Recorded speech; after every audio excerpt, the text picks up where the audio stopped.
Hello friends, welcome to Oracle's Learning Blogs. This is CA Prince George and it's my Income Tax Act 1961 learning series. Today we are going to study section 9, which is income deemed to accrue or arise in India. In section 5 we have already studied that both in case of residents as well as non-residents, income that accrues or arises in India shall be taxed in their hands. Similarly, certain income which may not accrue or arise in India but still will be taxed in their hands through a deeming fiction, assuming that that income has accrued or arisen in India. Section 9 is that deeming fiction.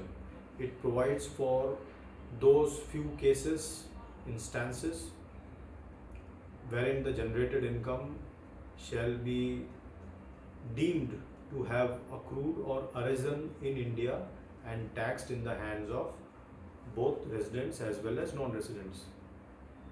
Now friends, there is a peculiar situation here in case of residents, which is section 5 very explicitly provides that in case of resident, if the income is accruing or arising even outside India, it shall be taxed in their hands. So if anyways there is a explicit provision taxing global income in their hands, why do one need a deeming fiction of section 9 to cover those specific cases and tax them in the hands of resident? Those cases would anyways have got covered and got taxed in the hands of resident, because even income accruing arising outside India is taxed in their hands. So nothing needs to be deemed in their case. The only answer that I could think of, friends, is perhaps the legislature wanted to reinforce their intent to tax global income in the hands of resident. And the instances which are mentioned in section 9, they have enormous economic value, aggregate value, and the sheer number of such cases probably are so high that the department did not want to leave any scope of different interpretation in case of resident and increase litigation. So to be in the safer side, they probably had included resident also in the deeming fiction of section 9. So with that background, let me start with section 9. Section 9, to begin with, is a little messy section and quite a long section. The reason why I am saying it's messy is because of the different over a period of time there are a lot of caveats, a lot of exceptions to the general rule, a lot of sub-clauses, provisos which have got included, and sometimes it appears that there are random inclusions, and also there are many cross references to other chapters and other sections. So all this have made the whole section a little unintelligible and somewhere bereft of a logical flow.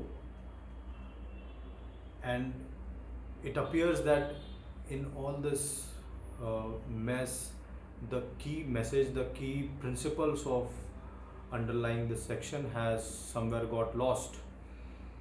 So as a student, for the purpose of studying section 9, I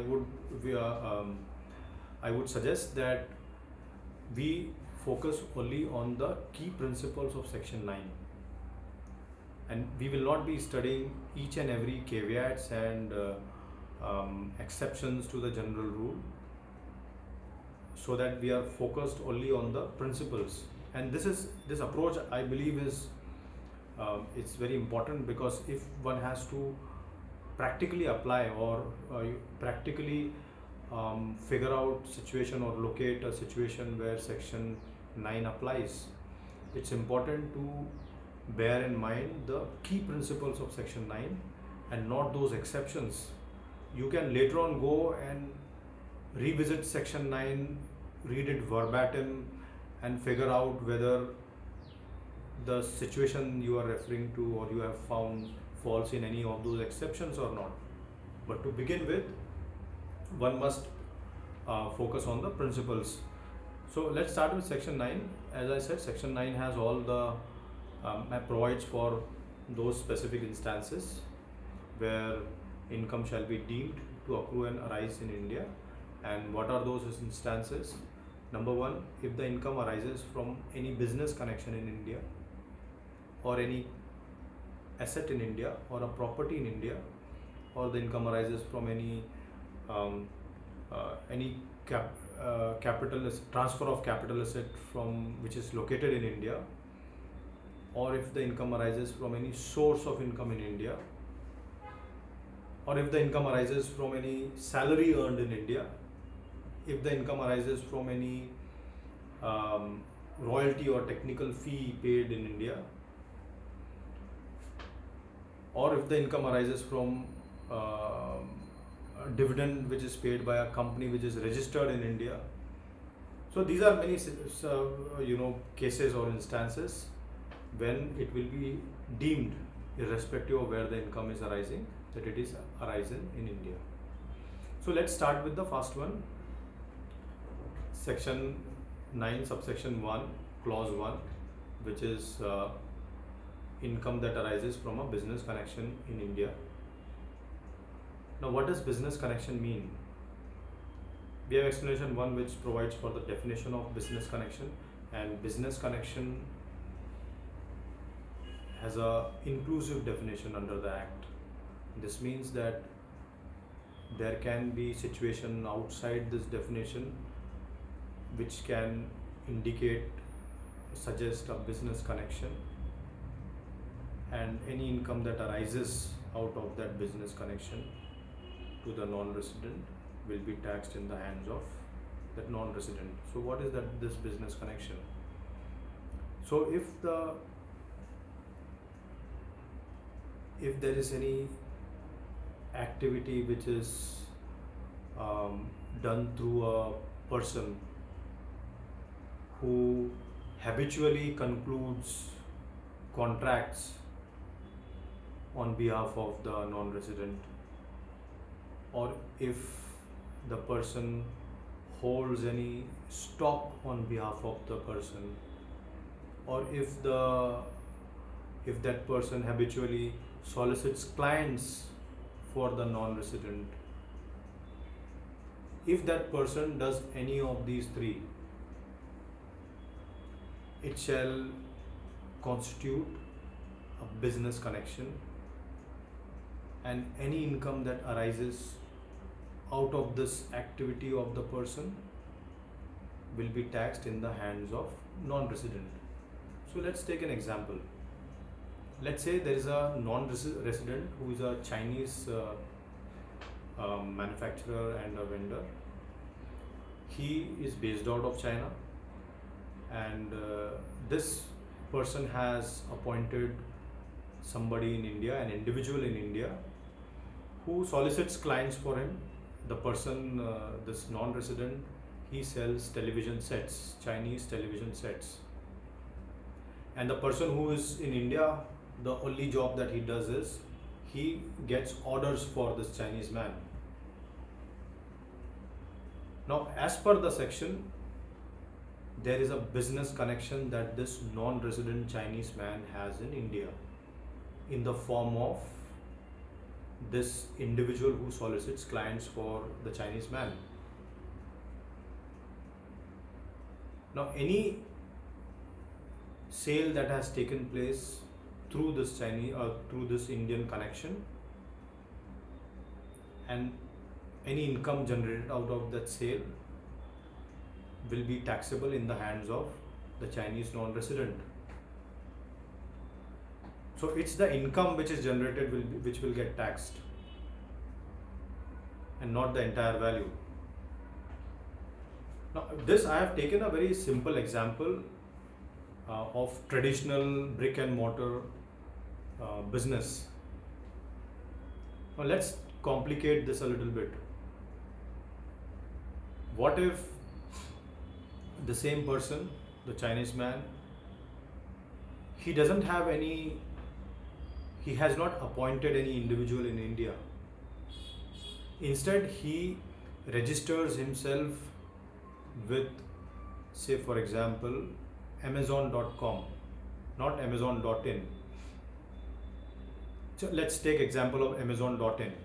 He registers himself with Amazon.in. Now he gets orders from India through Amazon.in, and he ships the television sets to the Indian customers. Now, will this constitute a business connection? Well, I think yes, because again, Amazon.in is a person which is an entity which is located out of India, right?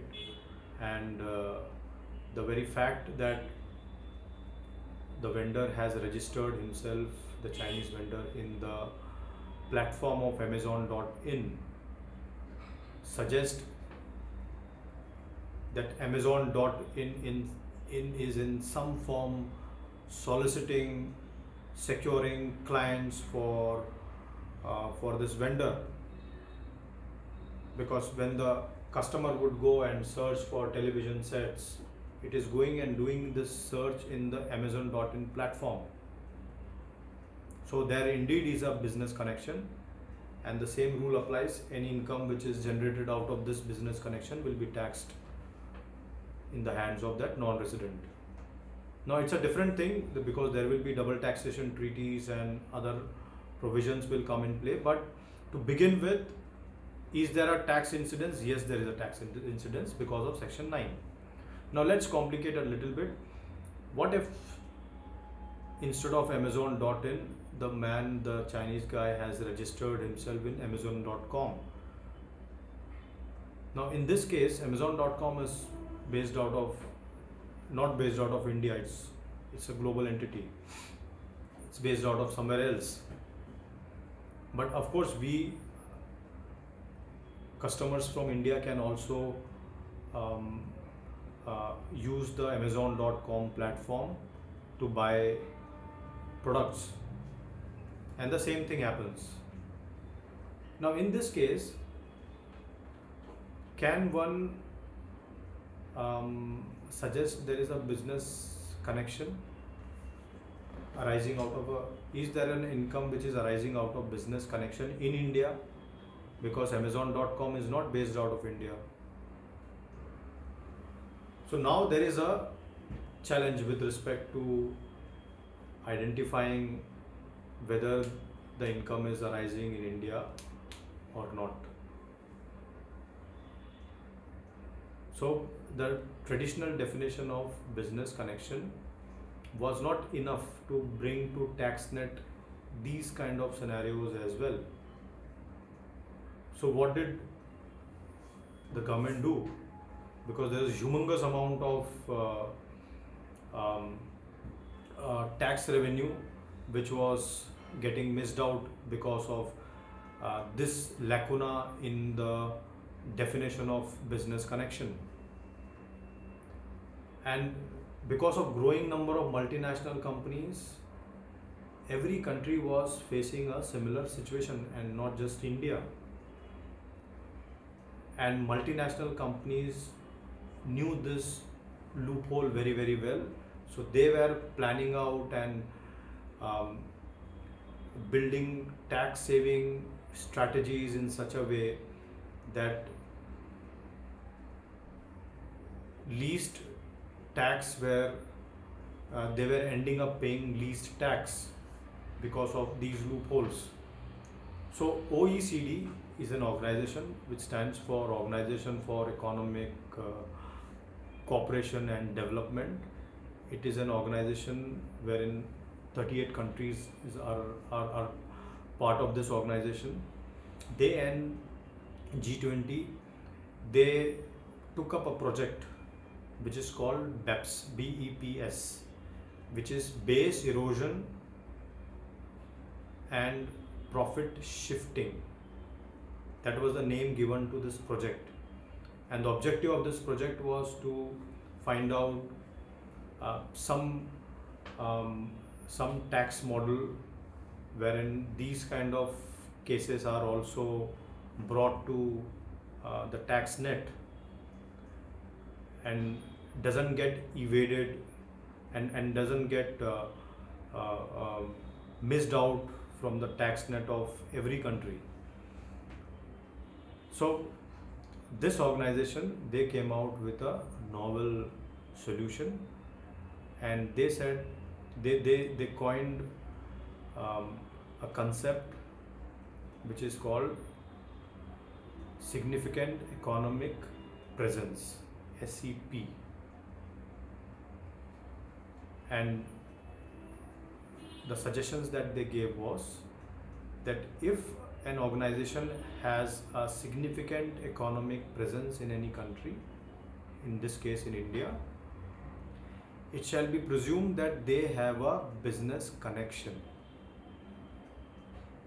Whether or not it falls within the original definition of business connection, it shall be assumed that if they have a significant economic presence, they already have a business connection. Now, what is significant economic presence? They have laid down just two criteria for that. One, and this was really specifically targeted to companies like e-commerce companies like Amazon and social media network companies like Facebook and LinkedIn, right? So it was specifically targeted for these kind of new age digital businesses, and the criteria that they gave was, number one, if the aggregate value of the transactions which are done by these organization in any country, in this case it is India, is more than 20 million, which is 2 crores, then it will be assumed that they have a business presence, they have a business connection in India. And this aggregate value, this was mainly meant for e-commerce companies like Amazon. But what about Facebook and such other social media companies? So for them, they laid down a different criteria, which is if the total number of users exceed in that country exceed 3 lakh, then it shall be presumed in their case that they have a business connection in that country, in this case India. So SEP was brought in, as I said, to plug the loophole of the original definition of business connection and deem that there exists a business connection if any of these two criteria are met. So going back to the Amazon example, we all know that Amazon has Amazon.com will definitely have the aggregate value of transaction going beyond 2 crores from India, from their business activities in India. So in that case, is there a business connection of the Chinese man in India? Yes, there is a business connection because of the SEP, the concept of SEP, significant economic presence. Now the question is, who will get taxed? Amazon.com, or is it the Chinese non-resident? In this case, both are non-resident. So actually, both of them will get taxed because Amazon.com earns revenue in the form of a commission, whereas the sale value goes to the Chinese non-resident, sale value of the merchandise here, the television sets. Now, we are only talking about establishing a business connection here. However, what is getting taxed is the income which arises from this business connection. The entire value of commission may not be income, which goes to Amazon.com, or the entire value of uh, the television set, the sale value will not be an income in the hands of the non-resident.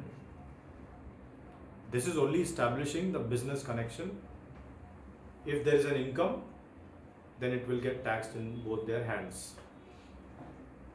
So that was in short SCP. Same case applies for, say, Facebook as well. What is to be seen is the number of users that they have in India. Of course, it will be more than 3 lakh. If they have such number of users in India, then there is a business connection, and if any income arises through this business connection to Facebook, then it will be deemed that it has arisen in India, accrued or arisen in India, and taxed in their hands. Now that's a different thing, that you have a physical presence of these companies also in India, Facebook especially.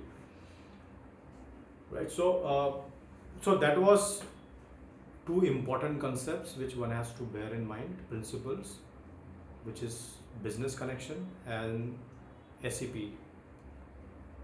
significant economic presence in India.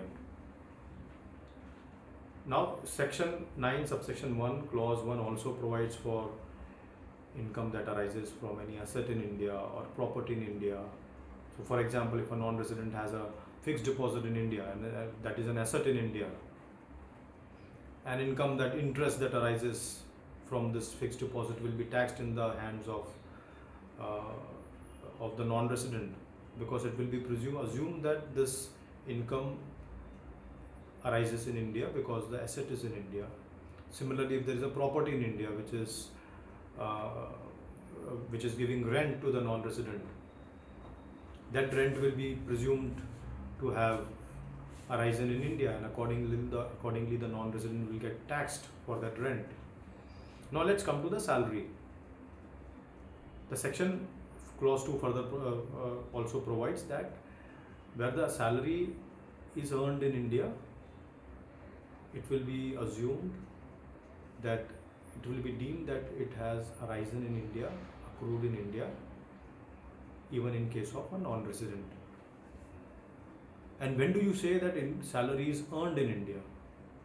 Well, if the services related to that salary is rendered in India, it is assumed that it is earned in India,